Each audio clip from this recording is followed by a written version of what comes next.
we'll move on into the AFC West. This is I don't know if this is necessarily as clear for me. Let's start with the new coach in the division, the Broncos, with Sean Payton there. Got Russ, all that. Jerry Judy's coming, got an injury now, and then I think they just lost Tim Patrick too. They're plus 600 to win the division, 8.5 win total. What are you thinking, Jack? I think they're at 8, maybe 9 games. I mean, as someone as biased as me, I had Russ as my quarterback in fantasy last year, and he was off the team in the first 3 weeks. So it's really hard. I'm not a huge Russell fan, especially after last year. So I just don't think it changes much. I mean, I think Sean Payton is a way better coach, and maybe can have Russell return to form next, like his Seattle form. But the issue is that O-line gave up 63 sacks last year, and Russ is technically a mobile quarterback. I know he's getting older, but that just can't happen. They're not going to win games regardless. Judy is their probably clear number one, but he just went down in the preseason. So how long will he be out? We don't know. I think Marvin Mims is going to have a huge year. I think that gives Russ an outside presence, as Judy's presence is more, in between the hash marks. Can Sutton return to form like he was a few years ago? We don't know. And will Javante be back and be 100% ready to go? I mean, it's really hard to say with this team because, in my eyes, it's Chiefs against the field in this division. I mean, regardless of Patrick Mahomes just throwing the freaking Travis Kelce and then trash cans, they're going to somehow find a way to win games. So, and they lost on defensively. They lost Draymond Jones and Bradley Chubb, and they replaced him with Frank Clark. But can he produce similar to what they were giving the Broncos last year? I don't think so. I think Broncos are the third best team in this division. Not taking them to win the division. I won't take them to win the playoffs. And honestly, I won't take them to win the win total. I think they win 8 games this year. Yeah, I'm with you. Talk about the O-line. PFF does have them ranked as, I think it was the 11th best O-line now. So they have revamped it a little bit. But like you said, 63 sacks is a lot, especially with a mobile, quote unquote, mobile quarterback. I think it's really just going to be dependent on if Sean Payton can finally talk to Russ, especially losing 2 of your top 3 or 4, however you want to label them, weapons on the outside. If he can finally get to him to use checkdowns instead of just throwing it deep and saying, F it, Tyler Lockett's down there somewhere, DK's down there somewhere, because he doesn't have those guys anymore. If he can get to him, I think they can win a couple games. I have them, I think it was right at 8 wins.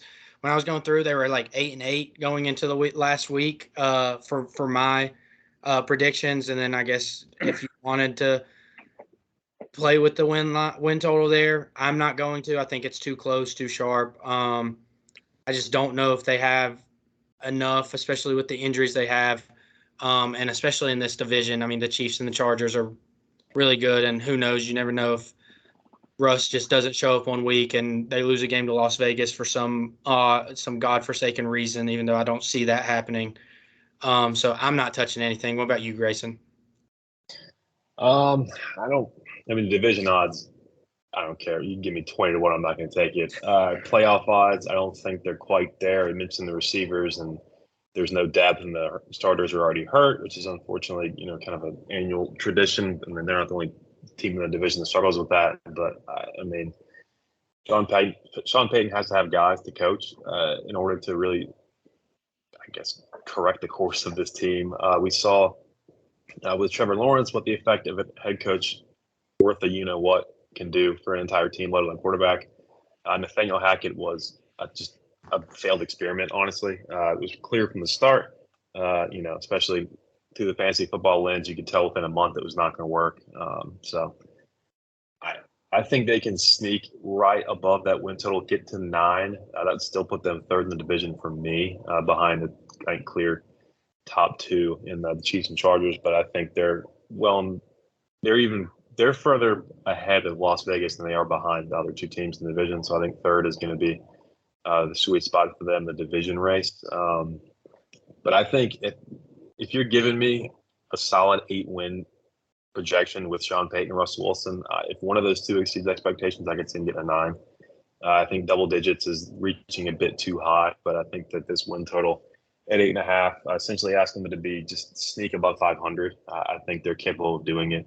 And again, we saw the Jaguars go from a 3-win team to a playoff team in 1 year with a lot better coaching. I think Sean Payton, again, another Super Bowl winning coach, is capable of doing it. And Russell Wilson's going to have to find something to extend the late stages of his career, but I think they can do it. The offensive line's going to have to be better. Russell Wilson can also help that sack number by just being smart with the football, not throwing it down the field, not forcing it at any length down the field, throwing it away, things like that. And he'll avoid those nagging injuries he's had in the past as well.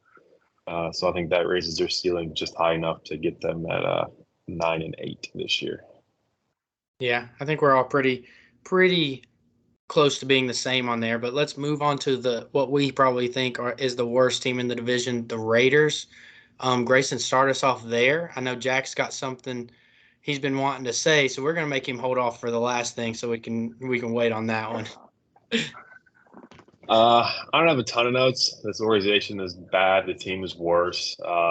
They jettisoned Derek Carr, who has pretended to be an above-average NFL quarterback for half a decade now. They do have Jimmy Garoppolo, an exciting rookie behind him. Should he succumb to any kind of injury or performance drop-off, as he's been kind of trying to find a late surge in his career, a la Russell Wilson, honestly. Jacobs signed a deal yesterday, $12 million. That's great. He led the league in rushing last year. They were still trash, so I don't really see any path towards a relevant season in Las Vegas for them, unfortunately. They may go over 6.5 wins. It's plus money right now. You couldn't give me cash to put on that. I have no interest in doing it. When you're betting the worst team in the division to exceed expectations, I think you're just asking for it. I wouldn't necessarily be stunned if they stole a game or two here or there and got to 7. I just don't see a realistic ceiling above 7 wins. And there's certainly a floor well below that. So I don't have a ton of notes just because, again, it is the worst team in the division that features one of the best top 2 team tandems in the entire NFL. So especially given that, there's just not a lot to look forward to as far as the ceiling of this Vegas team. And like I said, the floor is much, much scarier than the ceiling is exciting. So I've got them last. I want nothing to do with any of the futures. And yeah, that's about it. That's all I got. Yeah, I'm with you. I don't have them. I'm not going to touch the total. Like you said, I mean, it's the NFL. They're professionals. They can steal a game here and there and maybe push them to that 7-win total and be a bad beat. I don't really know what to think of Jimmy G outside of San Francisco. I mean, like, is he actually a competent quarterback, or is that just product of that offense? I mean, as you've seen there, they just plug any quarterback in there and they win games still. So you don't really know. I mean, on the bright side, he's throwing to Devontae Adams. Hunter Renfrow is underrated still, I think. They drafted Michael Mayer, got Josh Jacobs in the backfield. So they have some weapons around him, but I don't love the coaching staff. The defense is horrendous.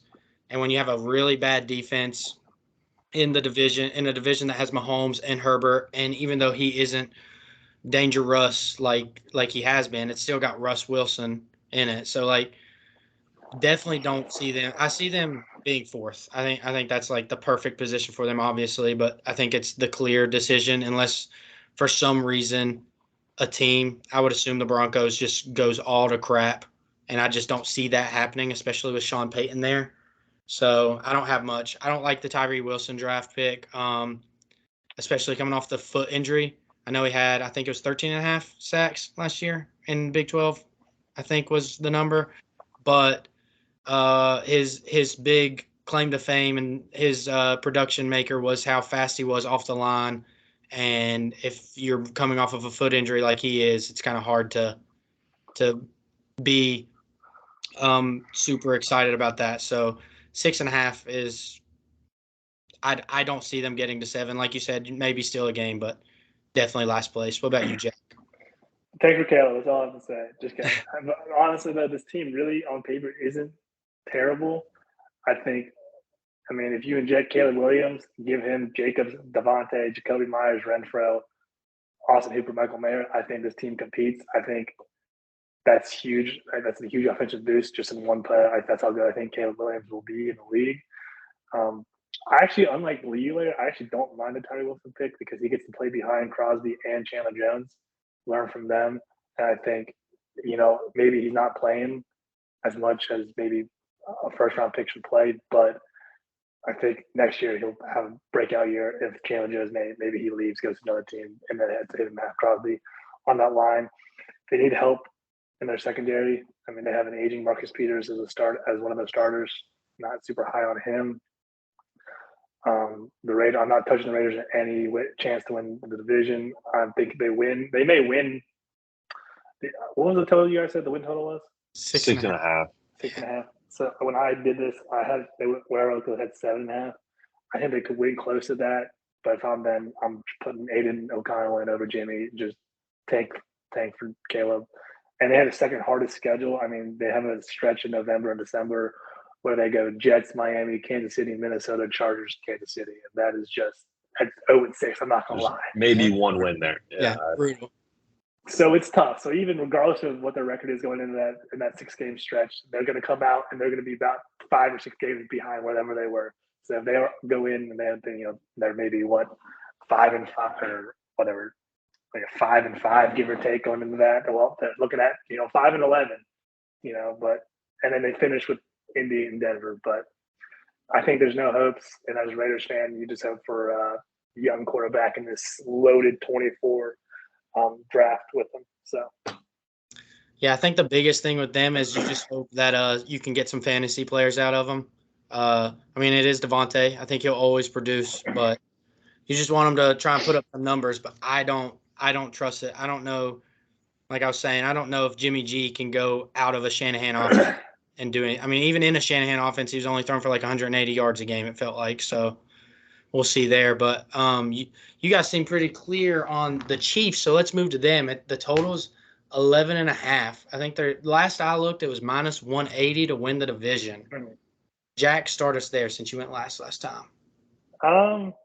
There's not much to say. I mean, the Chiefs are the Chiefs. Mahomes will be Mahomes is what I have in my notes. I mean, like I said earlier, I don't think it matters if he's throwing trash cans. He has Travis Kelce. Within Travis Kelce, can do enough. I mean, they'll have Kadarius Toney, MVS, and Sky Moore as their starting 3 receivers this year. I think Sky Moore probably has a breakout year now that he doesn't have to be behind Juju Smith-Schuster.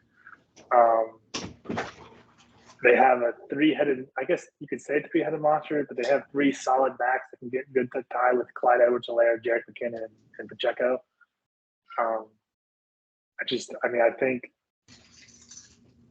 it's going to be close. Depending on what the Chargers can do offensively, and we'll talk about them more later next, but it's going to come down to those two. I think they'll be within 1 or 2 games of each other. I think when they play each other, it's going to be which defense can stop the opposing offense, maybe 1 or 2 possessions. This will be one of the better defenses Mahomes will have in previous seasons. I mean, as long as Chris Jones plays, if Chris Jones says he'll stay out to week 8 or week 10, that's going to be a huge loss for them as they really don't have another interior D lineman for that. I think Trent McDuffie has a great year this year, being a boundary corner. But I like the Chiefs to win the division barely. And I'll take them to win. I'll go to 11.5. I think they win 12. I think they go 12-5. But outside of that, I mean, there's not much to say about the Chiefs. Andy Reid, Patrick Mahomes, Travis Kelce, they'll be fine. Yeah, I'm a little excited to see the post Eric Bieniemy era. See what it is. I mean, it's still Andy Reid, still an offensive-minded guru. But like you said, their defense has gotten better, but they've lost so much on the offense, it feels like. But it also feels like it does not matter who's out there. They can throw us 3 out there, and Mahomes is going to throw for 450 yards, like whatever. But I think the 11.5 is a really hard number to pick on, and I'll get into the reason why in a second. I think I had them right at 11 wins, so I'm not going to touch it. I don't want to, but that's basically it. I mean, they lost Orlando Brown, but they got Jawan Taylor, who's a PFF top 15 offensive tackle last year. I think what I read was they were moving him to left guard and then playing Donovan Smith at left tackle. I'm not exactly sure how that's going to work out. I think the line's pretty juiced for my blood to touch, like for a future. It wouldn't be a bad parlay piece if you like them to win the division. So I don't have any plays. What about you, Grayson? Yeah. I mean, the biggest thing in the trenches for them, you've already touched on both.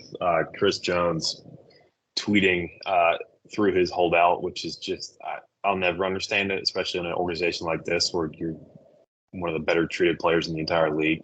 Money aside, if you want to keep this train rolling, everybody's going to take a little bit of a pay cut. Maybe not like a Brady level type thing, but I mean, it's a necessary evil if you want to contend as long as they have, and looks like they'll continue to as long as Mahomes is upright. Mahomes in the division in his career has won 27 out of 30 games. Never lost a road division game. I mean, it's just, I don't know what it is. When he matches up against Denver, Las Vegas, and now Los Angeles, they just win. I don't know how to explain it. Took a fluke pick six to beat the Chargers last year in one of the games. It's what can go wrong will go wrong if you're facing Mahomes in a division game. So that's why I think, like you mentioned, throwing the Chiefs in division parlay with, say, a Jacksonville, who's also below even. You throw those two together, it's a little bit north of 2-1 probably. So I don't hate that. If you're looking to consolidate some future leans you like at a much better price than in the Chiefs case minus 180. O-line's going to be fine. They has not always been the case. We saw Mahomes getting injured and they got destroyed in the Super Bowl, and they redid the entire thing in an off season. And it's going to continue to be a strength. They got Tooney still among the studs we've already mentioned there. The receiver trio, kind of garbage. Tony MVS and Sky Moore. I mean, that doesn't do a ton for you. They got Rashee Rice, who has been dropping balls all preseason. Justin Ross, one of my Clemson guys at the back end of that receiver rotation, may break out should he be able to stay healthy. But it's Mahomes and Kelsey. Kelsey, the best receiver on the field for them, best tight end in the NFL by a only widening margin over Kittle, Andrews, etc. So I think as long as that duo can stay healthy, the defense will be very, very good. If they slump on offense or vice versa, that other unit is going to be elite enough to pick up the other one. And if they're both on, you're not going to beat them anyway. It really doesn't matter. So I'd like to say they win 12, 13 games. You mentioned the juice on the win total. It's minus 134. I have no interest in having money sitting there for 20 weeks at that price. I just don't. I would love to. You could look at an alt, maybe 12.5 is above even, plus 120-ish maybe. But at that point, you'd have to be pretty supremely confident in their ability to bump over that. I know I did that with the Bills because I really believe in that team and how they can navigate that division. But I think if I'm right about Denver's resurgence, then Kansas City might find it tougher to get up in that 13-14, just truly dumb regular season win total territory. But they're in the division. So. Yeah. So moving into the last team, I'll start here because I'm taking the Chargers to win the division. I know it's crazy, but I think that they have all the pieces set up to win. I know their run defense is not the best, but they did just go out and sign Eric Kendricks. So they're trying to reinforce the issues there. Hoping for a Kenneth Murray resurgence back to what he was back in Oklahoma. They also took a third-round linebacker. I can't remember his name. Do you know it, Grayson? No, hold on. I'll look it up. I can't remember his name, but they obviously have to be a little high on him to take him third round. And if Kenneth Murray doesn't figure it out, maybe plug him in, give him a chance. But I think the Chiefs take a little bit of a step back. 27 out of the last 30 in division games is just crazy for Mahomes. I don't know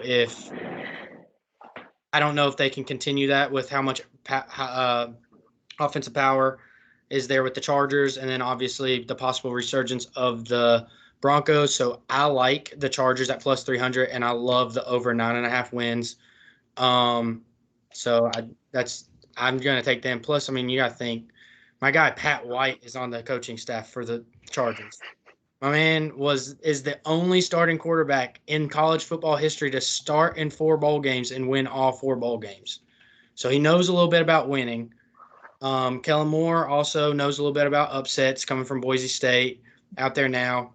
I think this offense is going to be crazy good. I think they're going to be able to outscore any team in the division and on their schedule in the league at that matter. So over 9.5 wins, I'm confident in. I don't know the juice on that number right now, but I'm going to take 128. I'm going to take them at plus 300. I like the number 3-1. I'm not mad at that. I think that's a good number for the clear second place team. So that's me. What do you got for your Chargers, Grayson?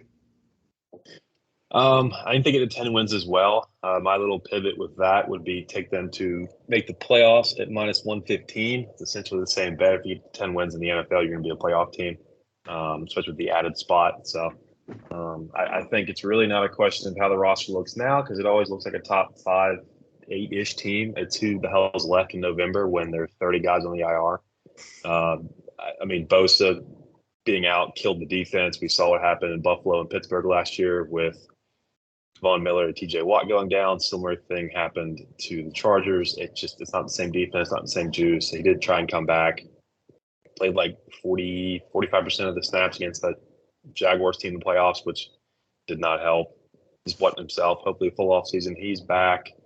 Rashawn Slater, just an absolute dog on the left side of the O line. He'll be back. Jamari Sawyer in his stead last year, the 6th-round rookie out of Georgia, was excellent relative to what you could expect. So if we can just have half as many injuries as we had last year, which sounds pretty service level, but when you really consider who all was out for this team, Herbert included for a time with the broken ribs, it's just scary how much better this team could be than last year, even being a playoff team finally.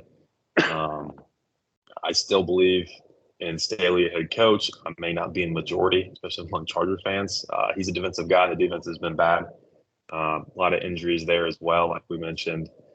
I mean, Asante Samuel Jr., Derwin James in the back can be great on defense. Outside of that, I mean, we've got J.C. Jackson off a torn patellar tendon, which is one of the worst injuries in sports.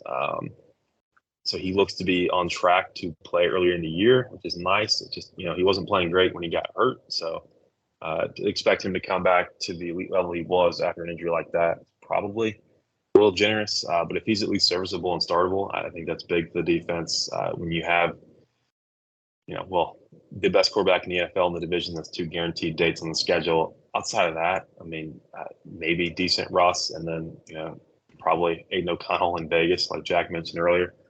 So as far as in the division, I think 4-2 is going to have to be where they end up as far as those 6 matchups go. Otherwise, you may see a bad beat at 9 wins on the win total, and then, by extension of that, potentially missing the playoffs due to a tiebreaker or something crazy in week now 17, like 2 years ago. So the ceiling is super, super high. I don't hate the price to win the division 3-1, like you said, clear-cut second best team.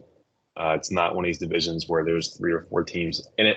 I think it's the Chiefs, and there's one really qualified chase team in the Chargers. So I'm not going to bet it just because I know better historically. But, like you mentioned, trends are meant to change, and hopefully that Mahomes division record will change. We actually are 2 to 3 losses, funny enough, but one of those was in 2018. So long time coming. We're going to have to split those games against Kansas City to win the division.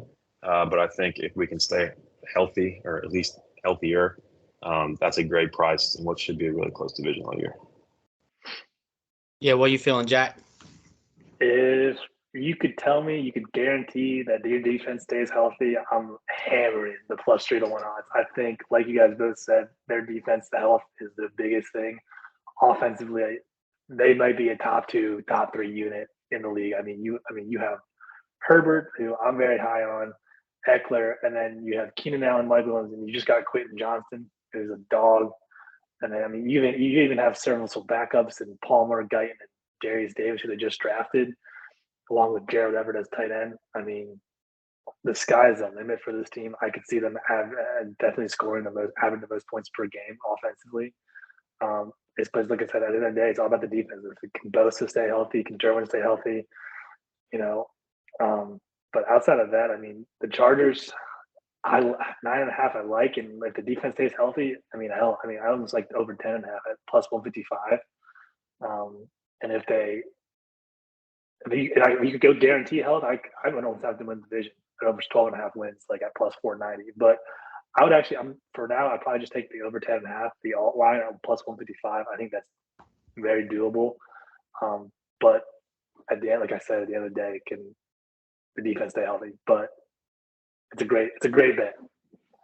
Yeah, I think health's the biggest thing there. But I do like the alt line. I also like the kind of like pivot to make the playoffs, minus 115. Like it's a really good line, a really good odds for that for a team that we all see getting to double digit wins. And like you said, unless something crazy happens in the AFC, I think if you get double digit wins, you're in. So minus 115 for that number is not bad. But before we go, I got two pretty crazy plays for this division. One's almost 4-1. It's at plus 380, and the other one's at 7-1. I'm gonna sprinkle on both. I think a little bit instead of doing the outright play. I do pick the Chargers to win. So for the correct orders, since I feel like it's kind of more of a clear division, if you go Chiefs, Chargers, Broncos, Raiders, that's plus 380. And then if you go Chargers, Chiefs, Broncos, Raiders, that's plus 700. I think plus 700. For me, picking the Chargers, I feel like if I'm gonna take it, I'm gonna take that correct order because I feel like I'm getting 7-1 odds for the Chargers to win because I think it's between the two. So that would be my play here. I'm also gonna throw a little bit on the Chiefs one where they're one, just switching those two because I mean it's still plus 380. So I mean unless somebody thinks that the Broncos are gonna somehow overtake the Chargers for second place in this division, you're essentially getting the Chiefs and the Chargers to win the division at plus odds. So plus 380 for the Chiefs, Chargers, Broncos, Raiders, and then plus 700 to just flip-flop Chargers, Chiefs. All right, and that's all we got today, folks. We'll move on into, I think we got the AFC West, and then we'll move into the NFC in the upcoming days. AFC North. Oh, yeah, we do have the North, don't we? I said West. Oops. Yeah, we have the North. Let's do it again. You're fine. It's Sunday. I haven't done anything turned on.